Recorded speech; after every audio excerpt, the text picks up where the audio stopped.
You're listening to Dr. James Dobson's Family Talk. I'm Roger Marsh, and Family Talk is the listener-supported broadcast division of the Dr. James Dobson Family Institute.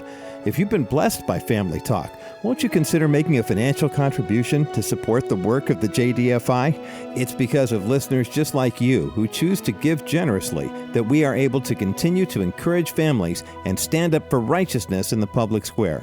For more information, visit drjamesdobson.org.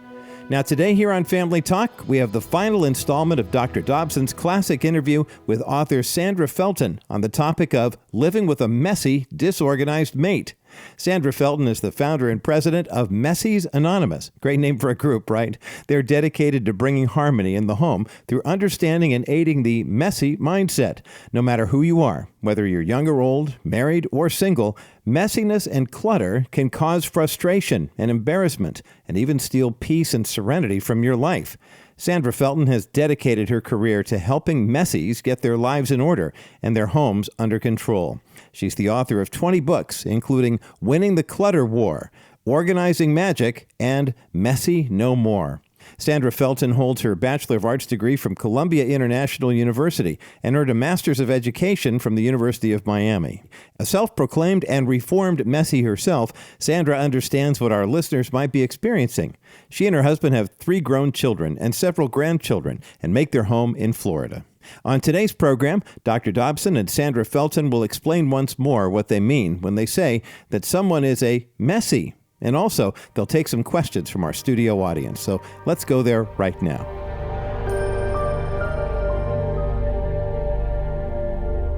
Let's get some basic definitions out for the folks, because some people don't really know what we mean by a messie. This is not just someone who gets busy. This is someone who is really disorganized in their approach to life, isn't it? Oh, well, a lot of people, I guess everybody at some time or another, has a little touch of messiness in their life. Just as everybody has a little touch of overeating every once in a while, but not everybody has a food problem, and not everybody has a messy problem. But when we define a messie as a person who is chronically disorganized to such an extent that it bothers them significantly, and they've tried to stop, and they haven't been able to stop. And this has gone on for some time. So those are kind of the criteria we use. And by putting it that way, it sort of stayed. But in the vernacular, it's a person who's really disorganized, who hates it, and who can't seem to stop. They don't necessarily like to live in a pig pen. No, nobody who's sane wants to live like that. I mean, messies are wonderful people. Messies are frequently very creative people, frequently intelligent people, easygoing, fun to be with people. They are just, in my opinion, being a messie, I don't want to say this, in a self-serving way, but many messies are really unusually talented and high-quality people. It's just that they have this weakness, and they don't like it. The people they live with don't like it, but it's a fact of their lives. Well, that really leads us directly to the content of your book. We've been reviewing, really, to this point, but your new book is When You Live with a Messie. So this is coming from the point of view primarily of the spouse and the frustrations that they have, and how do you deal with a husband or wife who would like to do it better, but can't seem to pull it off, who knows that he or she has a problem, can be a man or a woman. It really, I don't know if it's gender related, but I doubt it. I've seen both of them be pretty messy. How in the world do they approach this flaw in temperament, if you want to call it that, without tearing up the marriage? I think I offer the same advice you offer in your book, Love Must Be Tough, and that is that you need to step back. In terms of 12-step programs, you need to detach from the problem, not from the person. And that may mean several things. What it first of all means is you quit trying to change the person. If you had a person who smoked, say for instance, and you knew that was bad for them, and it was bad for the people around, no matter how important it was to you, you could not stop that person from smoking if they really wanted to. So I recommend that people stop trying to change the person and concentrate instead on changing the house. The person who lives with a Messie is tempted to whine, to beg, to threaten, to cajole, to do whatever, to try and get this house cleaned up. It will not do any good. If it does, all right, then you don't need my book. But in most cases, it will not. It's very much like living with an overweight spouse. Exactly. You can nag the daylights out of them about what they eat, and it usually does not change anything. That's right. In my book, I used an illustration I think has been used many times before about teaching a pig to sing. You don't want to try and teach a pig to sing because, in the first place, it won't work. In the second place, you'll look like an idiot. In the third place, it'll make the pig mad at you. Let's turn to our audience with the time that's left. We promised yesterday that we would allow people to come and ask questions of Sandra. And give us your name and where you're from and your question about Messies and Gleanies. Sandra, I'm Peggy Littleton from Colorado Springs. If we as parents see that some of our children, through their God-given bents or temperaments, are exhibiting behaviors of a Messie, can we enable them in that messiness by going ahead and picking up after them rather than stopping it and nipping it in the bud there? Well, I think it depends on what you do with the stuff you pick up. If you take it and put it back in the drawer, in their closet, wherever it is, so that it'll be there when they want it again, then you are enabling them. But if you pick it up and tell them that they're going to have to pay a quarter to get it back again, then I think you're training them. So you can enable children, but I think you can also train them. I would not, however, let the stuff lie on the floor or nag until they pick it up.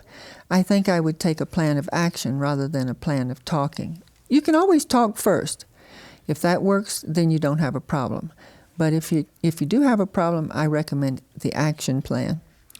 Sandra, would you agree that in cases of adolescent rebellion where there is so much conflict and there's so many dangerous behaviors out there, including drugs and alcohol and sex and other things that you're worried about, that sometimes you have to decide what you're not going to fight about? Yes. And maybe the messiness that is in a bedroom where you can close the door and not harass the rest of the family is one of those things that you would just be prepared to choke it down and accept. Absolutely. There's a door, and as long as they keep the mess in their room, I would let it go. I had a friend talking to me the other day, and she was fussing at her child for the way his room was kept. And he said, "Mother, look, I'm on the honor roll. I do this, I do that, I do the other. What are you bothering me about the room for? And she said, he was right. Good question. It helped her get perspective on the thing, and he was right. Okay, next question. Yes, my name is Debbie Stanford, and I'm from Woodland Park, Colorado. And my question is, my mother's home was what I would call country clean. It had minimal clutter, and it had some dust. It was always presentable. But I was raised about 75% of the time, because my mother worked, by an aunt who was a definite cleanie. And it's like these two people are at war all the time inside of me. Is it possible for you to be a little bit of each? Yes, it certainly is. I think that's probably a good thing, to have a casual attitude when it's appropriate, and yet to be able to bring a higher level of cleanliness when you want to. I think that's the best of both worlds. Sandra, some people like not only disorder, but clutter in Yes. their houses. They go on a vacation and come home with a piece of polished redwood that says Mammoth, California or something on it, and they've got these things sitting all over the house. I like a house that is simple. And yet there are some people that just enjoy not only not putting things away, but just spreading this clutter all over the house. I think that a lot of that is because some of us have very poor memories, and yet we're very sentimental. And so in order to keep the past alive, we keep it sitting around. And I think it's a compensation mechanism to try and solve a poor memory problem, and honor the fact that we have lived and that we have gone places. There's a sentimentality about those things, and they want something to hold on to from each trip. That's right. Yeah, when you have a lot of that around, it doesn't take very much to shatter a house, does it? Listen, I had a Coca-Cola bottle, which was one of these elongated type. They must, at fairs, put them in some heat and pull them out so that they're these long Coca-Cola bottles. And then they get the children to fill them with sand so that you have red and yellow and blue. My children did that. I put this in my living room. I kept it in, and when I went around, these were my children, and this was the fair, and it was all wonderful. Except the unwonderful part was, it was this ugly piece of junk sitting in my living room. And nobody cared anything about Nobody it but you. cared, and I didn't even notice it after a while. I could hardly believe when I went around reorganizing my house and getting rid of junk, this kind of thing that was there. Now, Messies like to take a lot of pictures to remember things, and I recommend that because they take up less room. I'm Cheryl Carey from Colorado Springs. I've been doing a study in our women's group on Proverbs, and we've looked at a lot of verses that talk about procrastination and laziness and things that are real issues. Would you look at the messy issue as possibly a sin issue in your life, and that it creates disharmony and these things? Is it something that you feel first you need to come before the Lord and confess, to humble yourself? I don't know if you look at it as just a character flaw or if it really is something that needs to be dealt with the Lord. Well, that's a very interesting question, and one I've thought about a great deal. And I'm not sure I've come up with a definitive answer. But let me say, first of all, that I even hesitate sometimes to call it, for some people, a flaw. Because for some people, it's simply a lifestyle that does not work in our present society, but would not have been a problem in some other societies. A Messie who is creative and who saves too much might have been great in some society which was not a throwaway society. So I'm not sure that it's even a flaw, except that it doesn't work in our society, and so it's a flaw trying to work it here. Now, as to whether it's a sin or not, when you have a person who's struggling, as I struggled, to overcome it and failed, it's a little hard to say that. On the other hand, there is a point at which, if you are deliberately continuing this for some reason, either because you want to get back at your husband, he's mean to you, so you're going to teach him and leave the house like this. I think in that case it is. If it's a matter of being lazy, I think that's true. But sometimes what looks like laziness is not so much laziness as it is just not knowing what to do, or being so worn out from doing the little bit you did ineffectively that you just can't go on. You have to stop and regroup. So I think it's only the person can tell whether it's some deeper issue or whether they're just failing because it's a weakness of theirs or they just doesn't work in this society. Sandra, you used the word deliberately there. For me, that's the key word in the relationship with the Lord. I'm no theologian, but I certainly do know what I believe theologically. And I think the point at which you have to get on your face before the Lord is when He's been talking to you about something and you've refused deliberately to respond to Him. When it's become a willful thing, when it is an act of rebellion of one sort or another, rebellion against Him or rebellion against a spouse, where there's some willful element to it. But I don't think you apologize to the Lord for the way He made you. Yeah. He knows our temperament, and He knows what we came into the world with. And there are people with ADD and people whose approach to life is disorganized. God knows that. He made us. And I just say, when I come across those sorts of so-called flaws in my own character, I say, Lord, help me to do your will with the person that you made. and not get too guilt-ridden over it. For me, there's a balance there somewhere. Yes, let's suppose you have a person who has ADD and who's, which is attention deficit disorder for those who might not recognize the letters. And this person can try as hard as they want, but it's like trying to drive a car with the brakes on. Until you let the brakes off, you're not going to make much good progress. And for that person to be berating themselves is just to use their energy inappropriately. I sure agree. My name's Alice Whiten from Billings, Montana, and for years my kids have called me a pack rat, but is a pack rat really a Messie, or is... I keep telling them, well, I was raised in the Depression and we had to save things, you know? Well, it's a good thing the Depression came along, because otherwise, what would we be telling the people? But there are a lot of folks that are what you call pack rats. We don't use that kind of strong terminology ordinarily, who weren't raised in the Depression. And they're saying, well, it's because my parents were in the Depression. But to tell you the honest truth, I don't think the Depression has a whole lot to do with it. Although it may. Let me say this. I find that there are occasions where people have experienced serious loss, that is perhaps the loss of a loved one or a husband or a wife or something, where their messiness comes on at that time, because once they have that great loss, then they tend to grab onto everything and not let it go. So sometimes that does precipitate messiness. But let's say that it was the Depression, okay? The question is not why. That's only a small issue. The question is now, do you want to change? If you don't want to change, then that's up to you. If you do want to change, then that, of course, is up to you as well.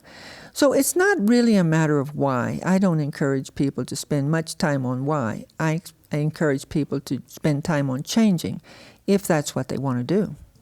If a person is going to keep stuff, let me recommend that you go through and modify a little bit if it's a problem. That is, of the 10 things, which 2 are the most important? And keep those 2 so that you don't have to turn into Mrs. Neatnick, but you might want to modify by getting rid of some things. You can take pictures of the things you get rid of. You can also, if it's a coat that you loved but has now moth-eaten, and you keep it around because it has some sentimental value, then take a picture of the coat, cut out a little swatch of the coat, put it in a scrapbook, and then get rid of the coat. The scrapbook takes a lot less room. I went through my closet the other day, and if I hadn't worn something in 3 years, it was gone. Well, that's good. Even if I thought it was still wearable. But if I hadn't worn it in 3 years, I'm not going to wear it, and I gave it to somebody who could. Well, if you don't want to get rid of it, and you haven't worn it in 3 years, I recommend you wear it that day, and then you can, in good conscience, keep it a little bit longer. Don Riddell, Greenville, New Hampshire. Again, while my wife has gone to purchase all your books at the bookstore, I just wanted to say that one day she came to me and said that her mind was racing, and the day raced by, and she felt like she didn't do anything. And I said, well, honey, look at the kids. I said, what you're doing for those kids, it's like trying to watch a flower grow. You never know how it's going to turn out. But Lord willing, it's going to turn into a beautiful flower. And what's the sense in trying to look at it, watch it grow? I certainly agree. If you have a choice between dusting the table legs and taking care of the children go first. On the other hand, in my case, my disorganization impacted negatively on my children. So sometimes there's that aspect of it as well. So, but the balance is for the kids, of course. That's what makes parenting so tough, isn't it? Every one of them's different. Yeah. And there's no formula. All right, we'll make this the last one. Hello, I'm Annette Meredith from Forsyth, Montana. And I have a question concerning ADD. My question first was, does this make a Messie? But I'm just learning about this because I have a son who is very creative. He's an artist. And now he's beginning to believe that the reason he is because he has adult ADD. My question is, how can I help him find out what to do about this? I'm so glad you asked that question. It's an extremely important question that deals with organization. If you have attention deficit disorder, sometimes that shows itself in serious disorganization, and you're unable to do very much about it because this is an internal kind of a problem. There are different medical problems that come to the fore from time to time, and this seems to be a time when attention deficit disorder is getting a lot of press. But I think that in this one case, that it's going to touch a lot of people rightly, that it really is a serious problem among many people, and certainly among Messies. And the proper treatment for attention deficit disorder may make that wife, I don't mean any particular wife, but may make somebody's wife who stays home all day and the husband comes home and the house is twice as bad as when he left, and she's worked hard all day and is exhausted. It may turn that person into someone who can control the situation. And they may say, thank God that I found out what was wrong with me. And the husband will say, thank God you found out what was wrong with you. Because if you have it, there's not much way you can make progress until it's addressed. Sandra, we did several programs on attention deficit disorder some time ago, and there was a tremendous response. And you're right, it is the disorder of today. These things are faddish, and they come and go, and at one period of time everybody's talking about, I remember hypoglycemia. Right. It seemed like the whole world had hypoglycemia for a while. And there are people who are hypoglycemic. There are also people who have attention deficit disorder.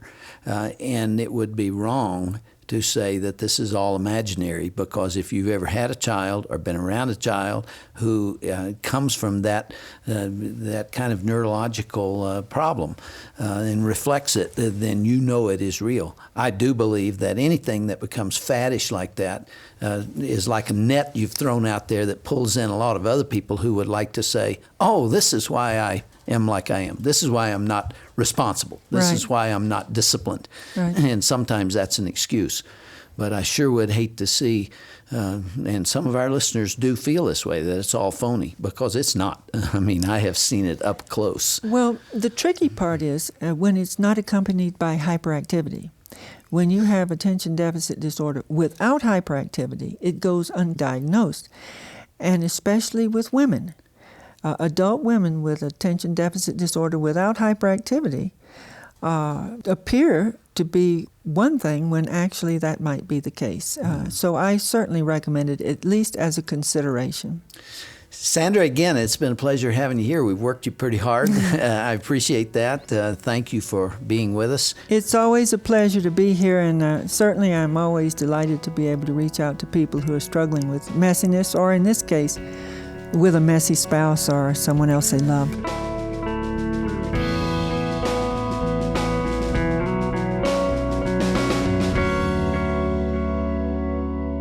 Well, this is Dr. James Dobson's Family Talk, and you've been listening to part 3 of a classic interview featuring Dr. Dobson and his guest, Sandra Felton. For the past few days, they've been talking about the challenges of living with a messy mate. They've also offered invaluable advice and strategies for how to get the clutter in your house under control. If you'd like to stream or share the entire 3-part conversation, just visit drjamesdobson.org/Family Talk and type Messy into the search bar. That's drjamesdobson.org/Family Talk, and then type in MESSY into the search bar. And remember, you can also request a CD copy of the entire 3-day broadcast by calling us at 877-732-6825. Well, we're already a few days into the month of August, but I want to know, last month, did you sign up for our 30-day kindness challenge? And if you did, well, how's it going? What have you learned about yourself? Are you seeing an improvement in the atmosphere of your home or workplace? One of our listeners named Rebecca took the challenge and focused on showing kindness to her husband. She told us that she saw improvement in their communication and found that sarcasm was more a part of her family's communication and sense of humor than she was aware of. She believes that becoming more aware of that and cutting it down will be a long-term positive for her family. Rebecca, thank you so much for participating in the Kindness Challenge. And friend, if you have an encouraging story about your experience with the Kindness Challenge as well, we would love to hear it. Give us a call at 877-732-6825. Or if you prefer, you can write to us at the Dr. James Dobson Family Institute, P.O. Box 39,000, Colorado Springs, Colorado, the zip code 80949. And of course, there is still time to take the challenge. You can actually start anytime. Just go to drjamesdobson.org/kindness challenge to get set up. Well, thanks so much for spending time with us today here on Family Talk, and be sure to join us again next time. Until then, from all of us here at the Dr. James Dobson Family Institute, we pray that you'll find rest and joy in our Savior and Lord, Jesus Christ. I'm Roger Marsh. Please join us again next time for another edition of Dr. James Dobson's Family Talk.